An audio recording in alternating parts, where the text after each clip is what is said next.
das orientações editoriais dos veículos de comunicação e que levou a Globo a grandes transformações, não só de mudança dos seus quadros no jornalismo, né, mas também de mudança da construção da notícia, não é?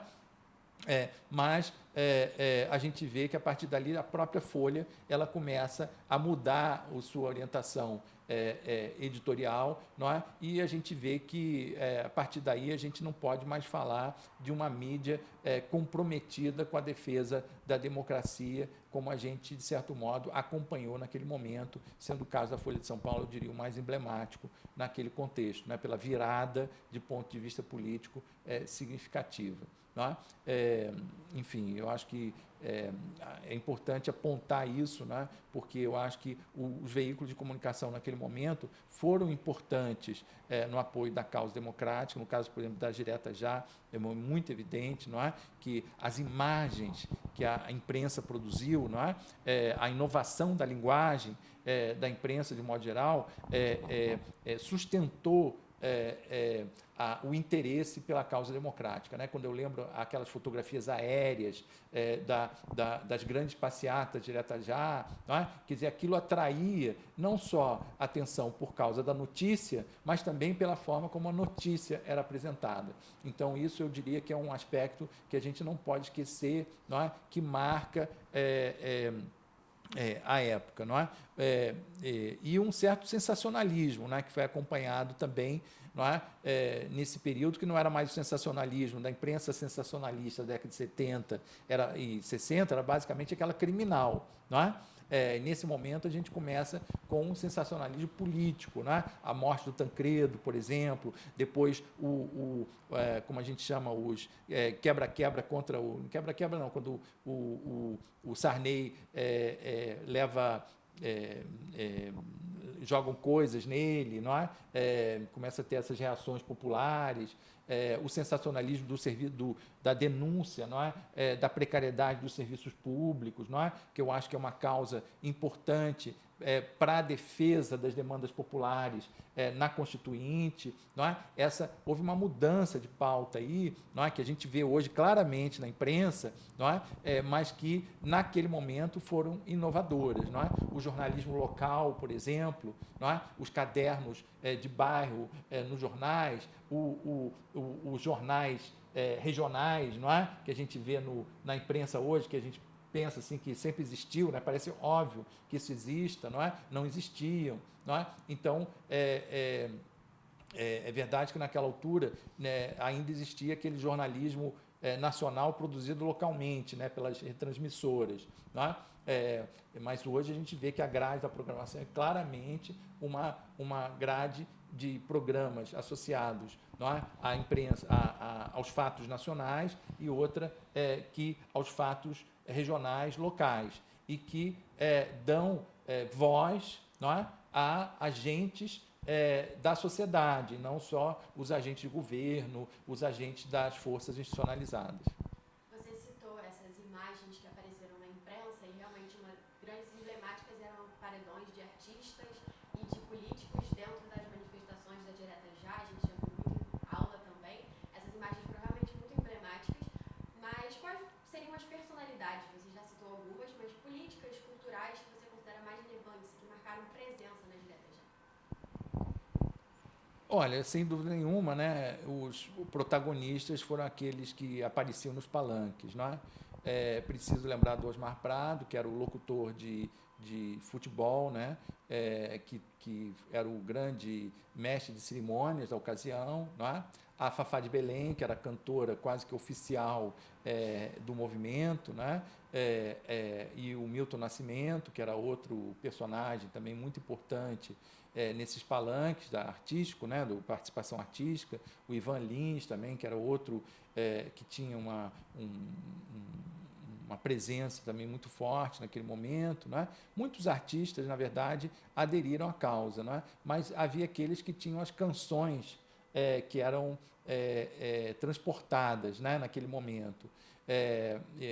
Agora, Além disso, né, os políticos, evidentemente, não é? O Brizola, que era governador aqui do Rio, o Franco Montoro, que era governador de São Paulo, não é? O Tancredo Neves, que era governador em Minas Gerais, não é?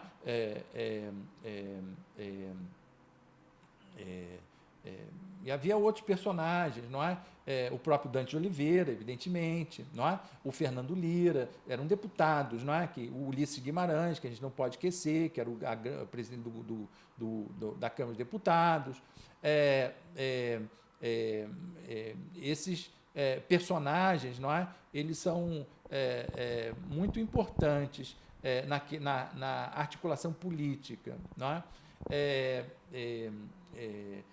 E certamente representaram a causa das diretas já. Mas o que eu acho que é importante, não é que a imagem desses políticos nesse momento é uma imagem coletiva.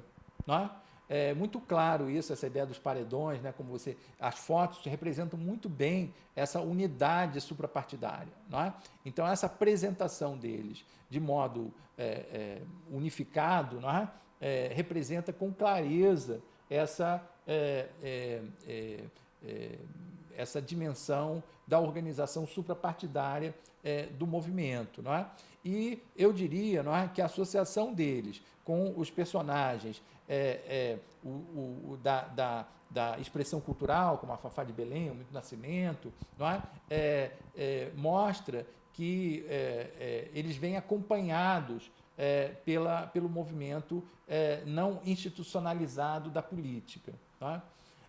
Tem uma personagem que eu gostava muito na época, não é? Talvez valha a pena ser lembrada, que é o caso da Ruth Escobar, não é? Que era uma atriz de origem portuguesa e, ao mesmo tempo, uma produtora de teatro em São Paulo, tinha um teatro em São Paulo, e que foi política, não é? É uma dessas personagens que surge na política no contexto da luta democrática, não é? Representava também em grande parte a causa feminina, não é? Com a bancada feminista daquela altura, não é? Grande parte antigas exiladas, não é? E que representaram essa causa naquele momento e que, em geral, estão nessas imagens de paredão, como você chamou a atenção. Não é?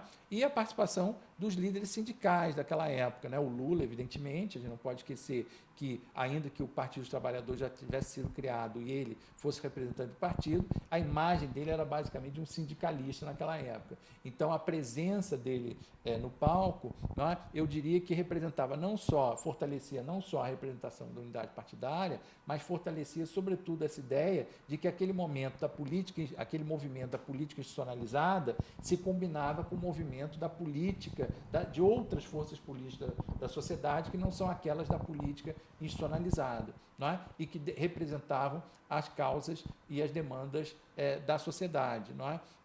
Isso é muito claro, não é? Naquele momento, o Francisco Julião, que é o antigo representante das ligas camponesas, não é? Que naquele momento ainda representava a memória da luta pelo direito à terra no Brasil, não é? A gente vê frequentemente também no palanque das diretas já. Mas eu, assim, até pela minha lembrança, eu diria que as grandes imagens das diretas já eram mesmo as imagens da multidão. Não é? As imagens do comício de São Paulo e do Rio de Janeiro, na Candelária, são imagens assim, que foram televisionadas, impressas, não é? Circularam intensamente na sociedade. Não é?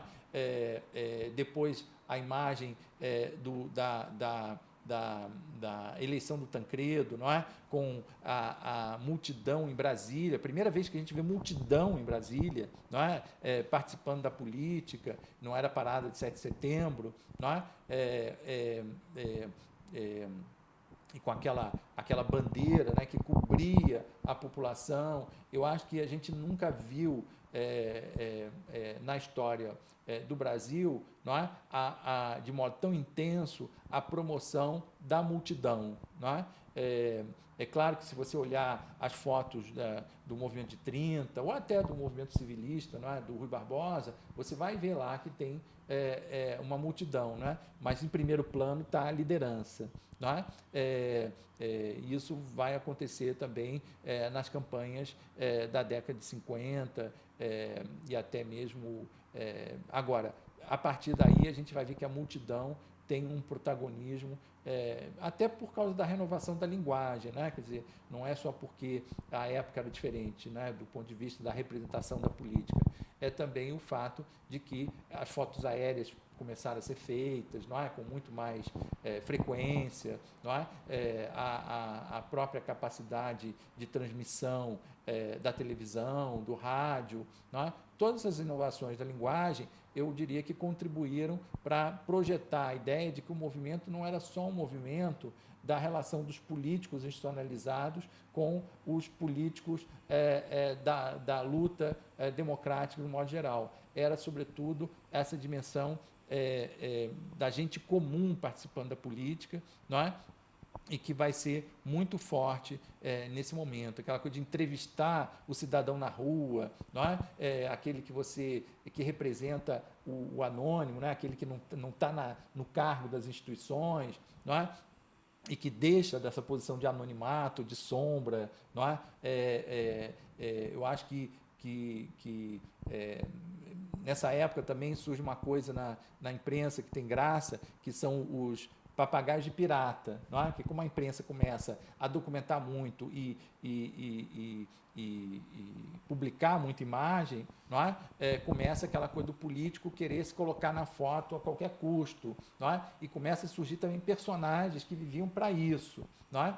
E personagens que não tinham posição política nenhuma, nem nada, né, assim, de especial, e que se inseriam na cena dos rituais, né, como no caso do beijoqueiro, foi um personagem famoso nessa